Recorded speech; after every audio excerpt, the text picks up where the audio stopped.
ঠান্ডা ঠান্ডা ওয়েদারে ডিম ভুনা আর হচ্ছে ভর্তা দিয়ে খিচুড়ি খেতে ইচ্ছে করছিল, তাই বানিয়ে ফেললাম। আর আজকে কিন্তু প্রচুর ঠান্ডা পড়েছে, ঢাকাতেই কিন্তু ভালো ঠান্ডা পড়েছে, আর গ্রামে তো আরও বেশি শীত।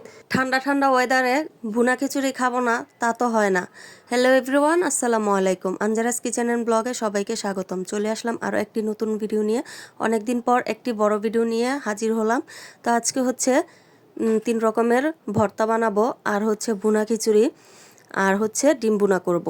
তো ভুনা খিচুড়িটা আমার কাছে বরাবরই খুব ভালো লাগে, আর আমাদের মানে পরিবারের সবাই ভুনা খিচুড়িটা পছন্দ করে, ছেলে মেয়ে ওর বাবা আমি সবাই পছন্দ করি। মানে বেশিরভাগ সময়ই দেখা যায় যে ভুনা খিচুড়িটাই বেশি রান্না করি। তো ভুনা খিচুড়িটা কার কার কাছে খেতে ভালো লাগে অবশ্যই কমেন্ট করে জানাবেন। আর ঠান্ডা ঠান্ডা ওয়েদারে কিন্তু ভুনা খিচুড়ি অনেক বেশি ভালো লাগে। তা আমি প্রথমেই পেঁয়াজ কুচি দিয়ে তারপরে হচ্ছে খিচুড়িটা বসিয়ে দিলাম, আর পরিমাণ মতো আদা রসুন দিয়ে দিলাম। আমি কিন্তু খিচুড়ি রান্না করার জন্য মুগ ডাল, মসুরের ডাল আর হচ্ছে পোলার চাল নিয়েছি।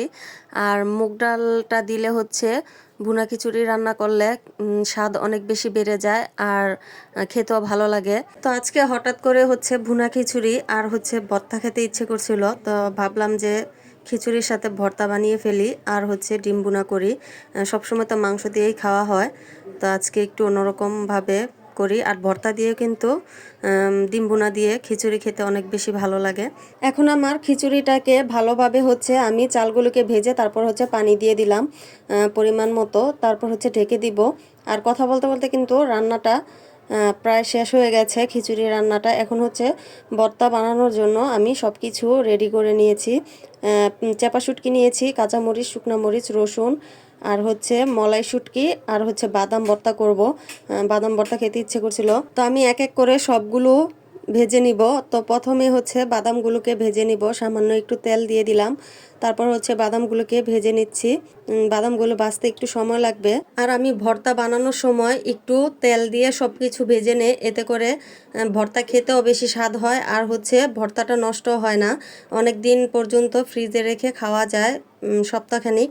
তো আমি হচ্ছে অনেক অলস, ভর্তা বানাবো বানাবো করতে করতে আমার 1 মাস চলে যায়। তো হঠাৎ একদিন বানাই এই আর কি। তো যখন বানাই একটু বেশি করে বানাই, যেন ফ্রিজে রেখে তারপর হচ্ছে খেতে পারি। তো এই তো ভর্তাগুলো আমি বানিয়ে নিয়েছি।